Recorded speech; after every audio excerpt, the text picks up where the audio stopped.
उसी परमेश्वर का ध्यान सबसे पहले हम करें। सीधे होके बैठें, कमर गर्दन मस्तक को सीधा रखें, हाथों की तर्जनी उंगली और अंगूठे को मिला के रखें, घुटनों पे हाथ रखें, आंखों को बंद करें। बंद आंखों से मस्तक में परम ब्रह्म की ज्योति को देखें। उसी ज्योति में से उठते हुए ब्रह्मनाद को सुने, गुंजार को सुने। आती जाती हुई सांस पर ध्यान दें। गहरी शांति का अनुभव करें।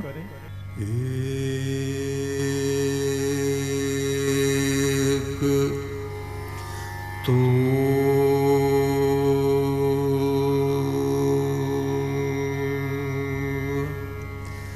सच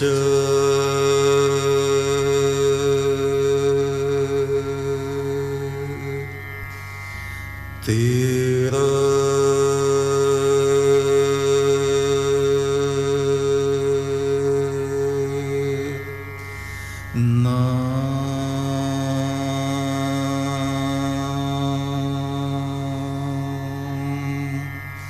सच्चा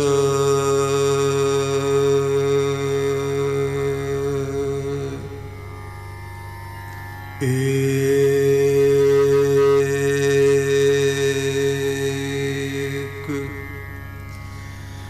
तो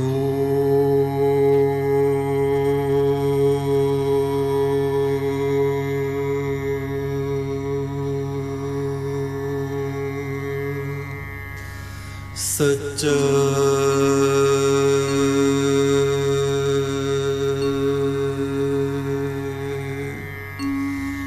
तेरा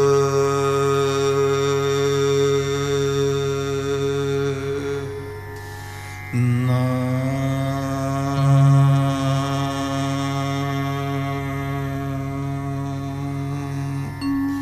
सच्चा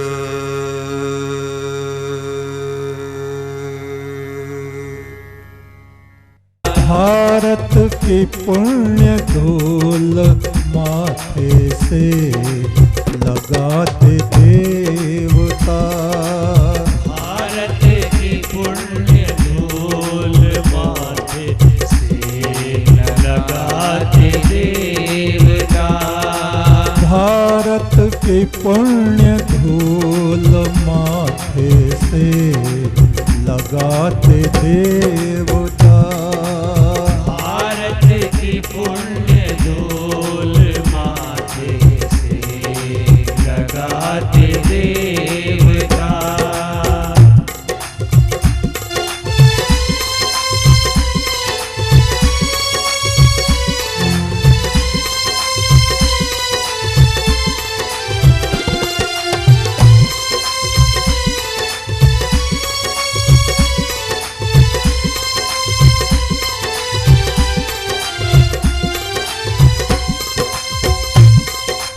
स्वर्ग ब्रह्मवर्त की करो लाख लाख वंदना।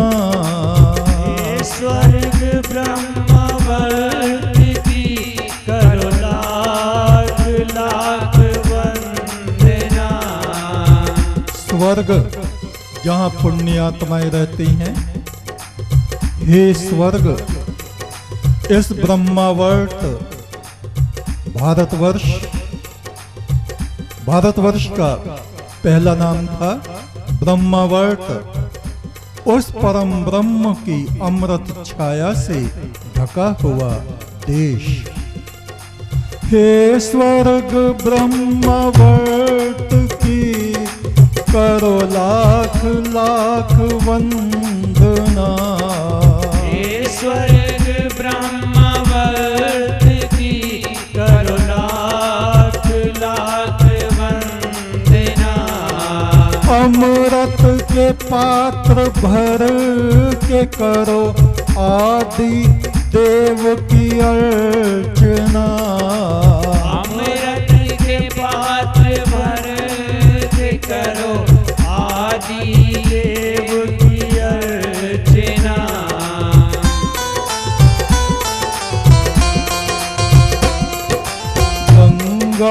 के तट पे आज भी उतरते हैं देवता। गंगा के तट पे आज भी उतरते हैं देवता। भारत की पुण्य धूल माथे से लगाते देवता। भारत की पुण्य धूल माथे से लगाते देवता। एक तू सच्चा तेरा नाम सच्चा। एक तू सच्चा तेरा नाम सच्चा। हे ज्योति पुरुष तेरा नाम सच्चा। हे ज्योति पुरुष तेरा नाम सच्चा।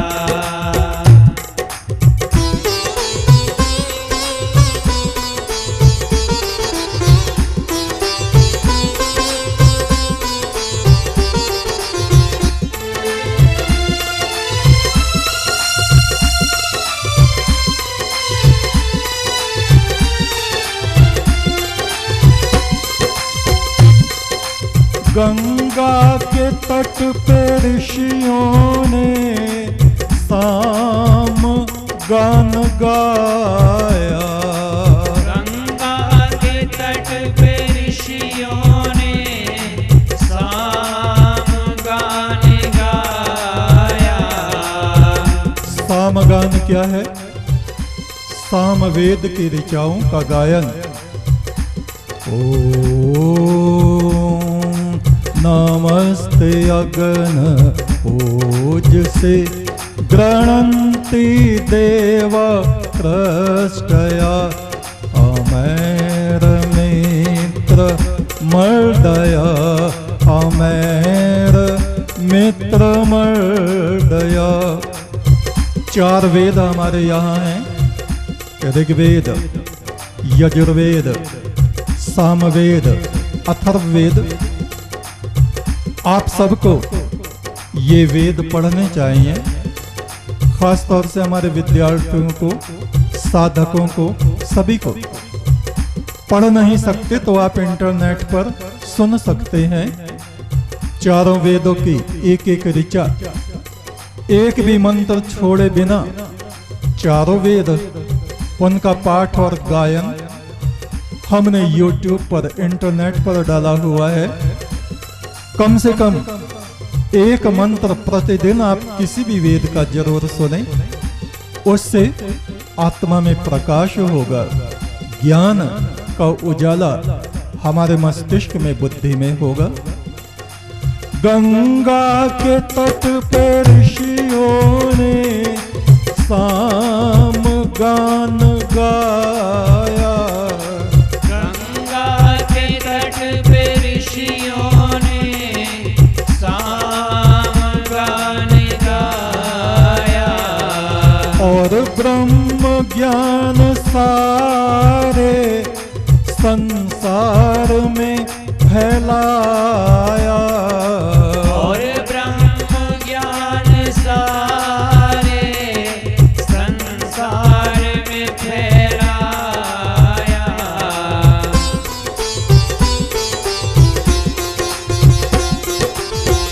ब्रह्म ज्ञान क्या है, इसको भी समझ लेना चाहिए।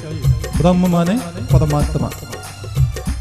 परमात्मा एक समुद्र की तरह है और हम लोग मनुष्य, देवता, दैत्य, पशु, पक्षी, जितने भी शरीर हैं, उस समुद्र में पानी के बुलबुले की तरह हैं। बुलबुले, गंगा यहाँ बह रही हैं, आप देखें बुलबुले भी उसमें दिखाई पड़ते हैं।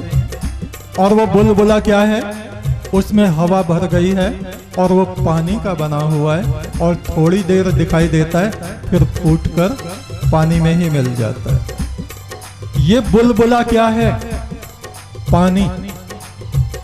गंगा क्या है? पानी।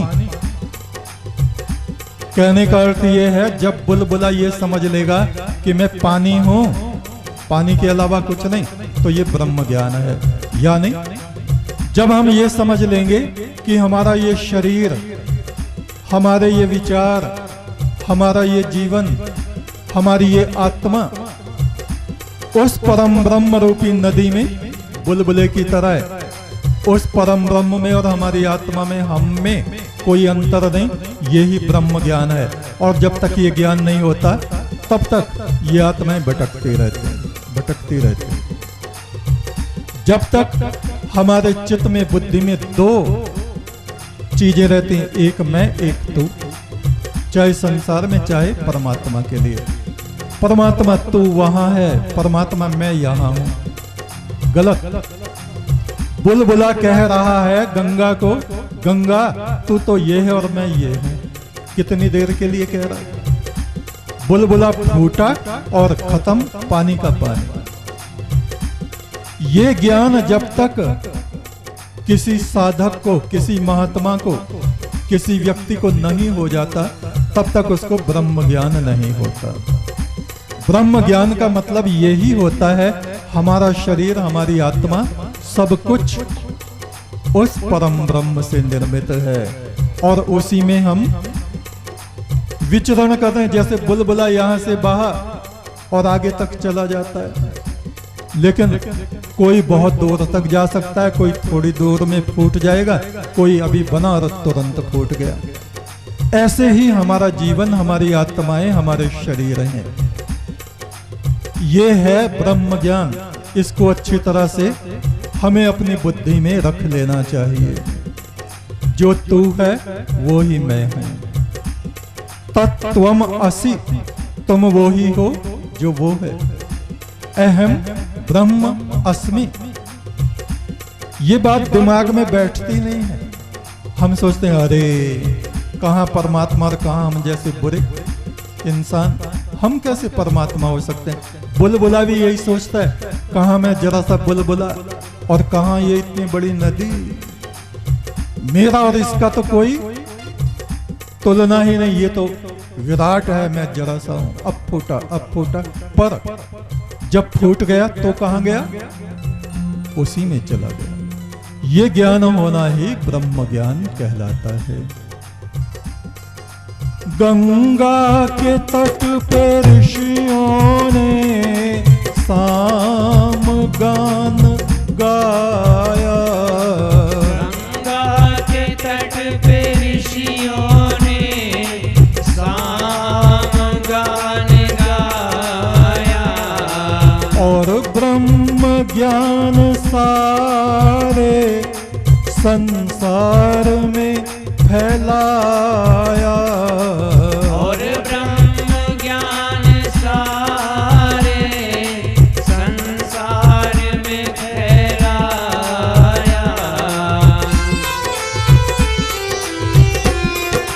गंगा के तट पे आज भी उतरते हैं देवता। गंगा के तट पे आज भी उतरते हैं देवता। भारत के पुण्य धूल माथे से लगाते देवता। भारत की पुण्य धूल माथे से लगाते देवता।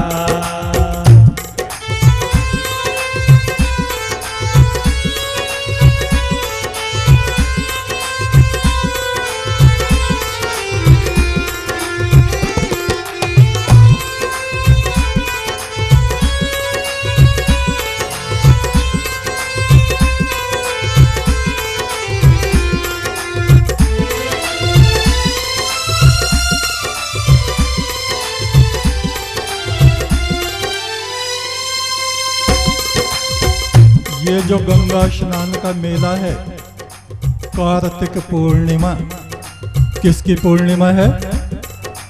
कार्तिक। आप समझते हैं कार्तिक का महीना, इस महीने का नाम किसके ऊपर रखा है? कार्तिकेय, शिवपुत्र कार्तिकेय। और अब इसको लोग कहने लगे हैं गुरु नानक बर्थडे। जबकि सिख इतिहास में गुरु नानक जी का जन्म 15 सितंबर या अप्रैल कुछ ऐसा, इस महीने में तो उनका जन्म हुआ ही नहीं। उनकी तारीख 15 या तो सितंबर है या अप्रैल, पूरी ठीक तरह से ध्यान में नहीं आ रही, लेकिन है इससे अलग है। लेकिन उन्होंने मान लिया कि ये गुरु नानक जी का जन्म है, ये पूर्णिमा है। जबकि ये शिवपुत्र कुमार कार्तिकेय का जन्मोत्सव है, उनकी पूर्णिमा है, जिसको सब लोग भूल गए। हम आपको फिर से याद दिला रहे हैं। ये कार्तिक स्नान, कार्तिक पूर्णिमा शिवपुत्र कार्तिकेय को समर्पित है। और शिवपुत्र ने गंगा को, गंगा के किनारे क्यों ये मेले लगते हैं, गंगा को उन्होंने अपनी माता माना, गंगा पुत्र कहलाए। और गंगा जी ने उनको बुद्ध ज्ञान, बुद्धि का ज्ञान, ईश्वरीय ज्ञान, युद्ध ज्ञान, युद्ध करने की कला, देवयान, देवताओं का जो मार्ग है उस पर आरोहण करने की शिक्षा, और पितरयान, इस संसार में रहते हुए अपने पूर्वजों का सम्मान कैसे करें, जो जीवित मनुष्य हैं उनकी सेवा कैसे करें, ये सब उनको सिखाया गंगा जी ने। गंगा केवल नदी नहीं है, गंगा पार्वती की बड़ी बहन थी, जो ब्रह्मचारिणी थी, और ब्रह्मा जी के आश्रम में उत्तरकाशी से आगे जो गंगोत्री है वहां पर वो रहती थी। और वहीं पर शिवपुत्र कुमार कार्तिकेय का पालन पोषण हुआ। शिवपुत्र ने गंगा को अपनी माता माना। बुद्ध ज्ञान, बुद्ध ईश्वरीय ज्ञान, आत्मा का ज्ञान, युद्ध ज्ञान, वे देवताओं के सेनापति भी बने। देवयान, देवताओं का दिव्य मार्ग ईश्वर की तरफ जो जाता है। और पितरयान, जो हमारे पिता पूर्वज हुए उनका कैसे हम सम्मान करें, ये सब सारी शिक्षा कुमार कार्तिकेय को गंगा जी ने प्रदान की। भारत की नारियां सती, दक्ष पुत्री सती, पार्वती, अनसुईया, ऐसी महान नारियां हमारे यहां हुई। सीता, सावित्री, मदालसा, गार्गी, अपाला। अनसुईया की एक बेटी थी अपाला, जिनके सफेद दाग हो गए थे शरीर पर। विवाह उनका हो गया और उनके पति ने इस कारण से छोड़ दिया कि तेरे तो सफेद दाग हैं। आदमी के सफेद दाग हो जाएं तो स्त्री उसको छोड़ेगी नहीं, उसकी सेवा करेगी। कोढ़ी भी हो जाएगा पति तो भी उसकी सेवा करेगी। और आदमी, पुरुष, आप देखो कितने वफादार हैं, कितने धर्मनिष्ठ हैं, कितने महान ज्ञानवंत हैं। पत्नी के सफेद दाग हो गए तो कह दिया अब तू मेरे काबिल नहीं, चली जा, घर से निकल जा। हमारे भारत में यही सब होता रहा है, अब भी यही चल रहा है। हम पुरुषों को लज्जा आनी चाहिए, शर्म आनी चाहिए। शादी के बाद पति बीमार पड़ जाए तो पत्नी को सब समझाएंगे, देखिए पति देवता होता है, पति परमात्मा होता है, पति परमेश्वर है, तो इसकी सेवा कर। और पत्नी बीमार पड़ जाए